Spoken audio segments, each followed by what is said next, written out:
Bonjour à tous et bienvenue dans ce Morning Bull Live. Nous sommes le 2 mars 2023 et vous savez quoi? On va parler un tout petit peu d'inflation. Alors, je suis vraiment désolé, mais en fait on parle que de ça ou pratiquement que de ça. Ouais, il y a 2-3 news à côté, mais globalement c'est l'inflation et puis l'inflation. Oui, mais si l'inflation n'était pas entièrement sous contrôle, et visiblement pour l'instant, en tout cas en ce qui concerne l'Europe, c'est de moins en moins sous contrôle et on se pose beaucoup de questions. On a vu la France avant-hier, on a vu l'Allemagne hier.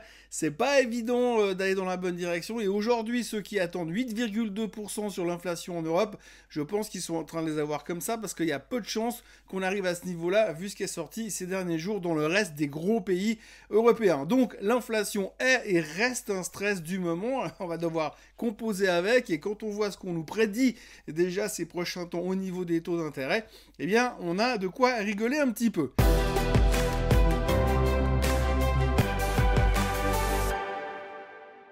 Donc si on parle des marchés, hier on a terminé légèrement en baisse un petit peu partout et partout un petit peu. Rien de dramatique fondamentalement, mais on sent qu'on cherche vraiment quel serait finalement le catalyste pour repartir à la hausse. Parce que si on est très objectif, eh bien on se rend compte que notre problématique actuelle c'est de voir un ralentissement des taux directeurs, que ce soit de la Fed, que ce soit de la BCE, mais pour l'instant c'est pas du tout le chemin que ça prend.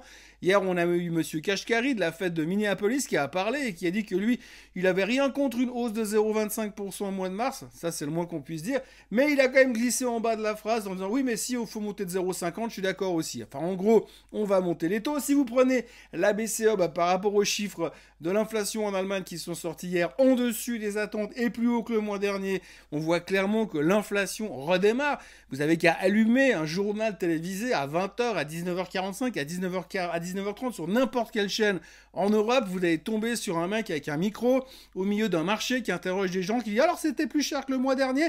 Eh bien oui, c'est plus cher que le mois dernier, tout est plus cher et même si on nous dit oui c'est sous contrôle, apparemment tout n'est pas sous contrôle. En tout cas ce qu'on bouffe et ce qu'on consomme tous les jours, c'est pas vraiment cette direction là que ça prend, mais il est vrai aussi qu'il faut pas oublier qu'à Wall Street on s'intéresse surtout à ce qui s'intéresse à Wall Street et le reste à Main Street, les gens dans la vraie vie, eh bien on s'en fout un petit peu. Mais pour l'instant, dans la vraie vie, l'inflation, elle est toujours là et elle repart visiblement de plus belle. Donc, du coup, eh bien, on s'attend aussi à des hausses de taux à la BCE. Alors, la Banque Centrale Européenne se réunit la semaine prochaine, jeudi prochain, et là, on devrait avoir 50 BP de hausse sur les taux directeurs. On devrait avoir une deuxième couche d'ici début avril également.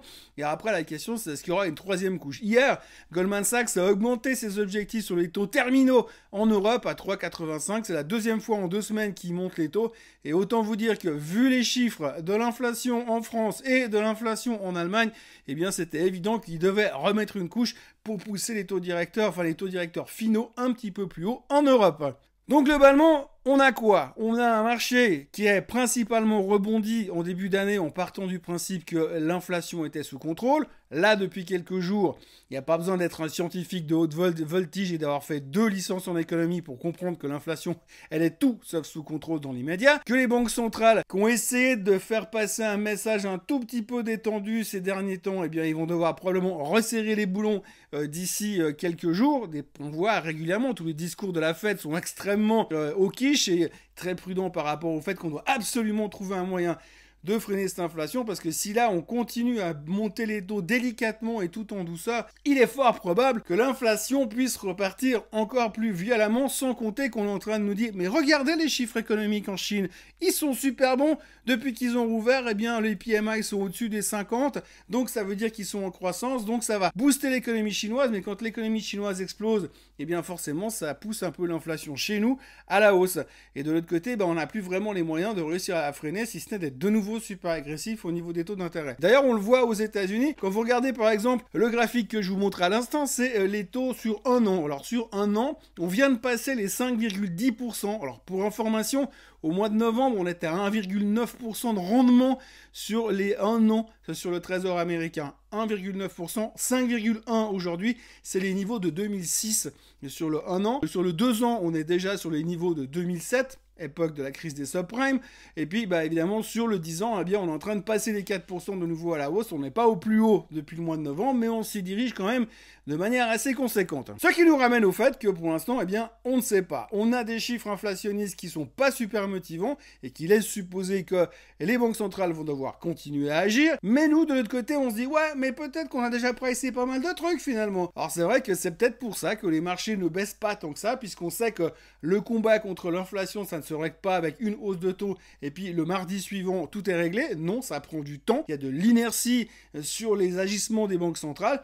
Donc nous, on a déjà anticipé une partie de ça. Donc aussi aujourd'hui, il n'y a pas de raison de paniquer. Et puis surtout, quand on regarde le graphique du S&P 500 que vous voyez à l'instant, eh bien le S&P 500 est en train de nous faire une golden cross. Et si vous regardez à la loupe, encore plus gros, eh bien vous verrez que le S&P 500 est exactement sur la moyenne mobile des 200 jours, sur le support de la tendance haussière à court terme, ce qui veut dire qu'on est sur un point extrêmement touchy. Alors la bonne nouvelle, c'est qu'on n'a pas de gros chiffres économiques qui vont nous tomber dessus dans les jours qui viennent, mais quand même, il faut faire attention parce qu'on est vraiment sur des niveaux de support très intéressant. Donc comme d'habitude, quand vous êtes sur des niveaux de support très intéressants, ça peut vouloir dire deux choses. Soit on va casser à la baisse, ce qui voudra dire qu'on va revenir dans le trend descendant et puis qu'on va sortir du trend ascendant court terme. Ça, c'est pas une bonne nouvelle. Et puis de l'autre côté, ça veut aussi dire que potentiellement, on est sur des points de rebond absolument parfaits pour aller repartir à la hausse comme en 40. Alors pas mal de gens, il y a les bullish qui sont en train de revenir en disant « Oui, c'est la parfaite opportunité pour le buy de dip ». Et puis vous avez les méga bearish comme d'habitude, qui vous dit que c'est justement là qu'on va sauter et qu'on va tous mourir. Donc voilà, on en est là, on se pose des questions, comme d'habitude, et franchement, on est tout simplement à la croisée des chemins. Vous avez une Golden Cross qui vous dit que c'est un signal d'achat sur le S&P 500 sur la tendance moyen terme, mais vous êtes sur des niveaux de support qui font que ça fait un tout petit peu peur, et à côté de ça, vous avez l'inflation qui fait plus ou moins ce qu'elle veut, où elle veut, quand elle veut, ce qui veut dire que tout peut nous péter à la figure d'un jour à l'autre. Imaginez que les chiffres du CPI américain le mois prochain soient nettement en dessus. Imaginez que le PCE continue sa tendance haussière, eh bien on va nous dire, bah voilà, tout ce qu'on a fait aujourd'hui au niveau de la Fed, ça n'a servi à rien, il faudra en mettre une couche, il faudra être beaucoup plus agressif, surtout que l'économie pour l'instant ne ralentit pas. Alors cet après-midi, on aura les jobless claims, comme d'habitude, on sait qu'aux États-Unis, eh bien en général on les regarde beaucoup, on espère que cette fois ils vont enfin repartir à la hausse, qui nous dira, ah quand même, il y a de plus en plus de monde au chômage, donc c'est une bonne nouvelle. On aura les chiffres de l'inflation en Europe qui sont attendus à 8,2% à 11h ce matin.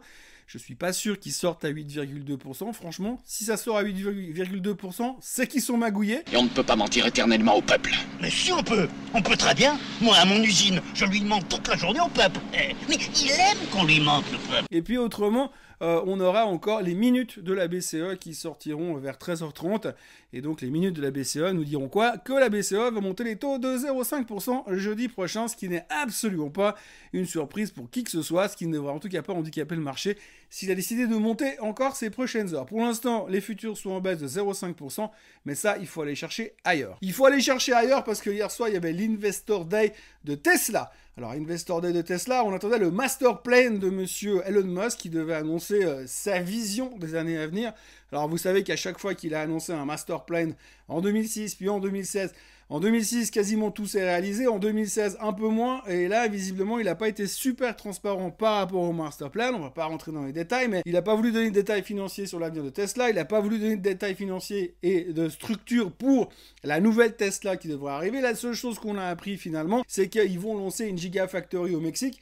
Mais ça, il y a 2 jours en arrière, le président mexicain l'avait déjà annoncé et il avait pris monsieur Musk de vitesse. Donc en gros, rien de nouveau chez Tesla, peu de transparence et peu de visibilité. Résultat, 5% de baisse after close sur le titre de monsieur Musk. Et de l'autre côté, vous avez eu une super bonne nouvelle hier soir, c'est Salesforce. Salesforce qui a battu les attentes du marché et d'une manière assez impressionnante. Ça fait 2 ans que Salesforce a un ralentissement au niveau des earnings et au niveau des profits.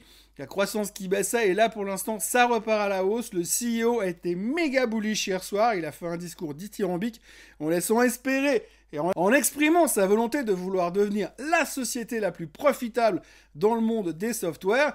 Et du coup, le titre hier soir a littéralement explosé et a pris 15%. Donc c'est un titre qui valait 120 balles il y a quelque chose comme un mois en arrière. Et aujourd'hui, on est quasiment également de retour tout près des $200 chez Salesforce. Donc ça, c'est aussi une relativement bonne nouvelle de ce côté-là. Alors bonne nouvelle parce qu'il a l'air très positif pour l'avenir. moins bonne nouvelle parce que ça veut dire que l'économie ne ralentit toujours pas. Et si l'économie ne ralentit toujours pas, forcément à la fin, ça sera inflationniste. Non ? Pourquoi pas ? De toute façon, on dit la vieille citation, on dit tous les chemins amènent à Rome, mais en finance, c'est tous les chemins amènent à l'inflation. Pour l'instant, c'est le seul truc qui nous intéresse. Voilà, donc comme vous le voyez, il n'y a pas des kilos de choses à dire pour l'instant. On arrive en fin de saison des résultats, gentiment. On a un mois de tranquillité et puis début avril, on repartira sur les publications du Q1 2023. On se concentre principalement et uniquement sur l'inflation, j'ai envie de le dire. On se pose 2-3 questions sur les rendements. Est-ce qu'il faut basculer sur de l'obligataire ? Qu'est-ce qu'il faut faire ? Il y a pas mal de gens qui abordent le sujet de la rotation, pas de secteur, mais la rotation de sortir des actions pour rentrer sur l'obligataire.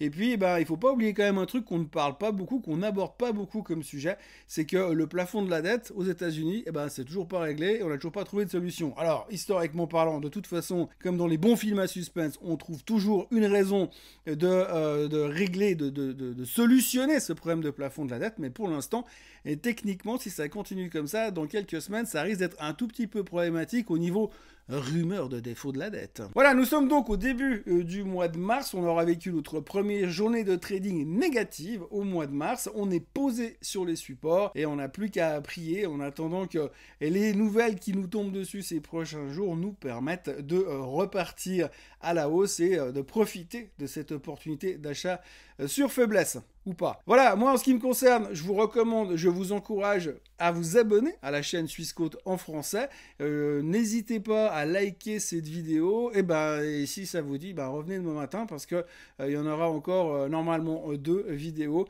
le Morning Bull et le Swiss Bliss. D'ici là, passez une excellente journée et souvenez-vous, à 11h, l'inflation en Europe ne sera pas à 8,2%. Bye bye.